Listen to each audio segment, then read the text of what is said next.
When I saw Mission Blue Center being built, I looked at it and I thought, this is really a unique and ideal setting for live chamber music. It's located in the elbow of San Bruno Mountain.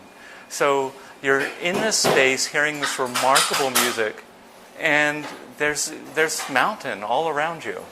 It's like being in Vienna, except everyone in the audience are my friends. I know them. I want to experience more than just what I know, and I think that's what Mission Blue does. It exposes you to more. It's a wonderful amenity that's been brought to Brisbane, and I love bringing my children and taking my parents to go to concerts at. Get in the car or even walk down the street and be there in 5 minutes and be transformed into this concert hall and have this wonderful experience with my friends. To be able to hear, a viola da gamba and to have the sound of this delicate instrument fill the space, or for that matter, a clavichord, which, makes just these very delicate sounds, and it fills it. The acoustics at Mission Blue Center are really extraordinary. They are just perfectly set for live acoustical music. It's also a setting that's very intimate, where audience members sit right up close and can almost reach out and touch the artists. It's really like just almost being in your living room, and you have this experience of being with your friends and family and your neighbors and people that you might know from town, and hearing this wonderful music in such an intimate and close place. And the way the sound envelops you, you're right there in the middle of the music.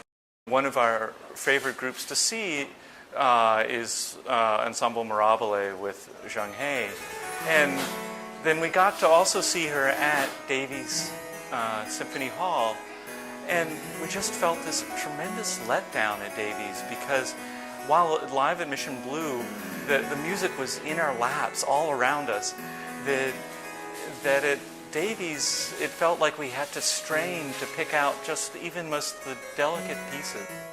Performers right here, and then you have the audience right next to them, and you don't have this separation between the performers and the audience that you get at a lot of venues. When Jack Ogg was playing some of his pieces on harpsichord, in which the notes actually aren't written out.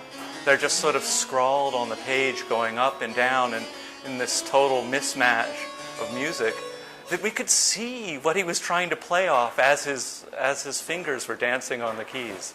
Bruce Lamont comes out and talks to the performers, and the audience gets a chance to get a sense of who that person is and what their interests are and what the music's about. Speak about what their experience has been in the music industry. For some, they're just getting started. For some, they've been a musician for many years. To set up the pieces, to let you understand both where the music fits in the history of music, and also what the artists are struggling with or working with. And Bruce Lamont, who gives many of the talks, just sets it up remarkably with this mixture of impish humor and at the same time just an encyclopedic knowledge of what's happening. What would, say, Duke Ellington's Mood Indigo sound like without Beethoven? It would be a completely different idea. So what would Louis Armstrong sound like without, the masters behind him? I've been introduced to a number of composers that I have heard their music, but I didn't know who they were. Equally true, I've learned about composers that are brand new to me. It has enriched my entire experience as far as classical music is concerned. As a musician, I definitely enjoy going to the Live at Mission Blue concerts because it expands my musical literacy, and I get to discuss the concerts with my parents afterwards. I think that good arts events are part of building community, and Live at Mission Blue is very much about the audience participating as part of a community and a community arts project. It says a lot about our city. I mean, it says just the care we have for the arts in our city, and I think it's a remarkable advertisement for this wonderful town of 4,000 people. Winston Churchill has said that if we lose our culture, what are we fighting for? And I think that is something to remember. And then it makes me very happy, personally, that you find a city, a small city, that supports a series of concerts, which is something to fight for. And it just shows the city of Brisbane and the people here how much the city does really support the arts in Brisbane.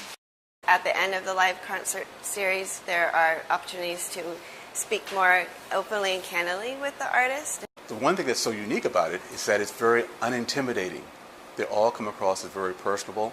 They seem to enjoy it as much as I do. So you're getting a sense of not just the music, but the musicians and the people that have really chosen that life to give us this delight. Makes it really accessible to both the people who know a lot about classical music, but those people who like classical music but don't know a lot about it.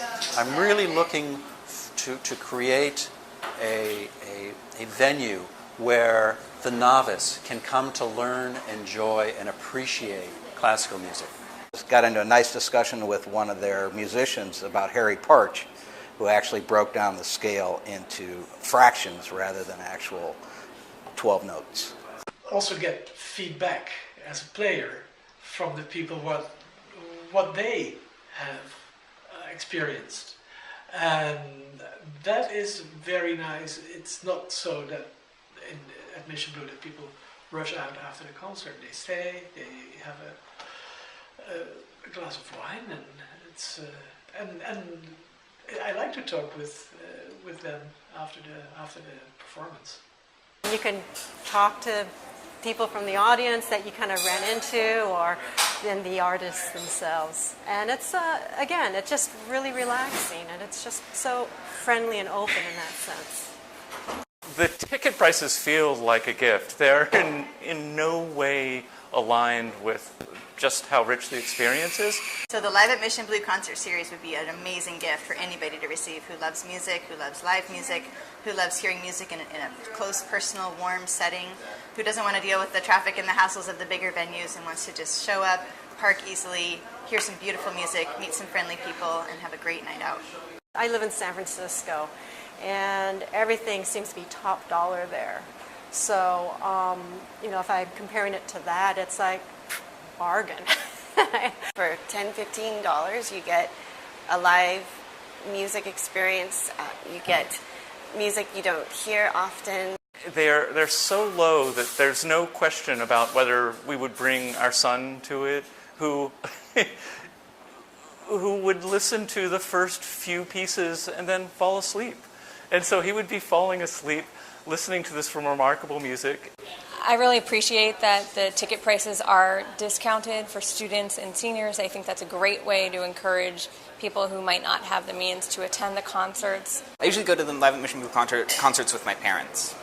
Unlike going to San Francisco to Davies Symphony Hall or even going up to Cal performances, the tickets are unbelievably inexpensive, particularly in light of the quality of the performance. We have a very good lineup this year. We are opening with Clear Story, a vocal men's ensemble. They've been here once before. Wonderful group. And then we are, next we're presenting Cypress String Quartet. They're very, very interested in performing here in this unique space for our audiences. They're doing a program of American-inspired music. Two American composers, Samuel Barber and Charles Griffiths, and then the great Dvorak string quartet called the American Quartet that he wrote when he lived in New York. Following that is Jarring Sounds, two young musicians who are just out of the conservatory, wonderful up-and-coming musicians. I think we'll see them blossom and grow as professionals in the years to come. And then we end with a group called Corda Vitae, which is harpsichordist Lorna Peters and the great young violinist Jubal Fulks. So I'm really excited about this season. It's going to be great. Hope to see you there. Live at Mission Blue. I will be there. Will you? Will you? Will you? Live at Mission Blue. I'll be there. Will you?